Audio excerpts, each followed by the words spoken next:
Welcome to the Reparenting Daily podcast. In this podcast, we'll dive deep into reparenting, exploring tools and resources to help us through our journey. The podcast is divided into 3 sections. First is a reading. Second is a discussion of the reading followed by a journal prompt. And the last section is a peaceful meditation for closing.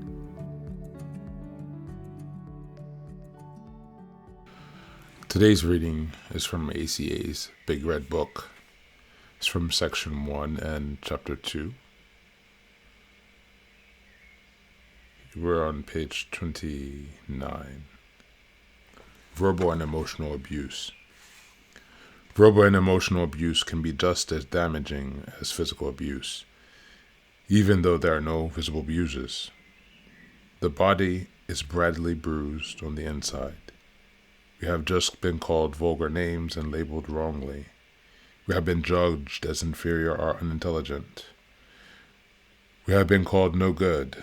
Many emotionally abusive parents believe that they are disciplining their children with loving instruction, but in reality they are undercutting their child's sense of self-worth. While the parent seeks to build respect and honesty within the child can feel like a failure. Many dysfunctional parents use perfectionistic remarks disguised as support to urge the child to do better. For example, comments of perfectionism sound like support, but the child never seems to meet the parent's expectations. The parental behavior is neglectful. The neglect involves the withholding of true praise when the child does meet expectations.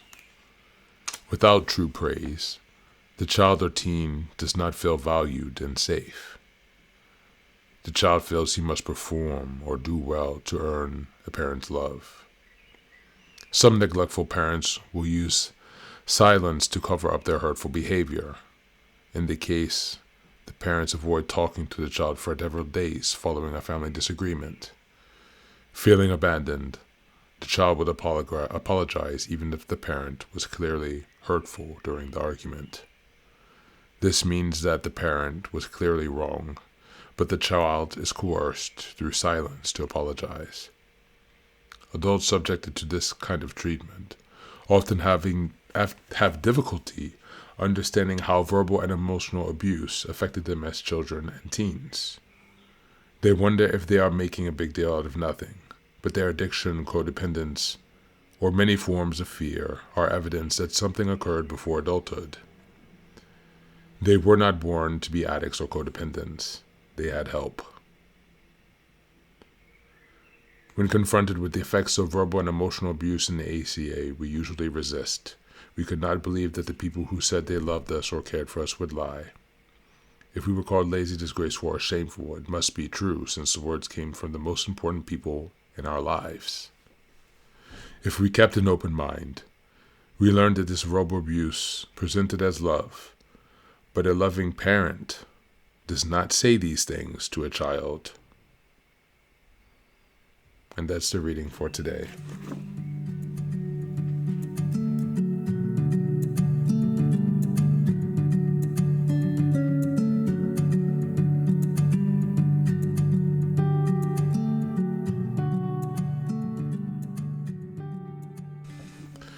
Unfortunately, so many of us have dealt with lifelong verbal and emotional abuse. I'm just coming out of a fog of decades-long friendships, relationships, family connections, plagued with emotional abuse to the point that you can't even tell which way is up. You've been through so much abuse that you cannot even recognize what is healthy and unhealthy anymore because everything is abuse. Where you have been through so much abuse that it's hard to even imagine that there are connections, human connections that exist outside of the paradigm of abuse.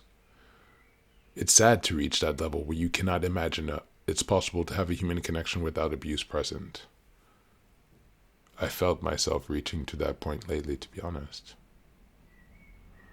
From a long history of abuse from my mother, instilling that pattern, from the fake father figure, instilling another pattern, and my father ignoring me, seeing another pattern, and my loss of all my grandparents and siblings, or another fate.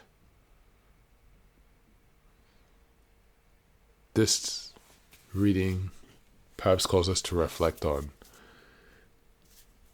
the effects of the verbal abuse that you notice in your life.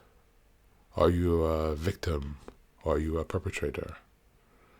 How do you want to manage verbal and emotional abuse going forward in your life? How will you remother and father yourself through verbal abuse, internal and external?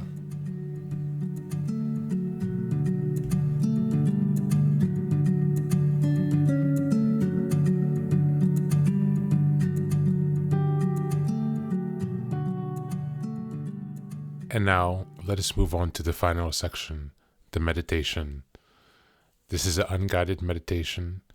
I will simply provide some music and you can take some time to relax. Please feel free to choose a location and a place where you feel safe and where you can be undisturbed for the next 10 minutes.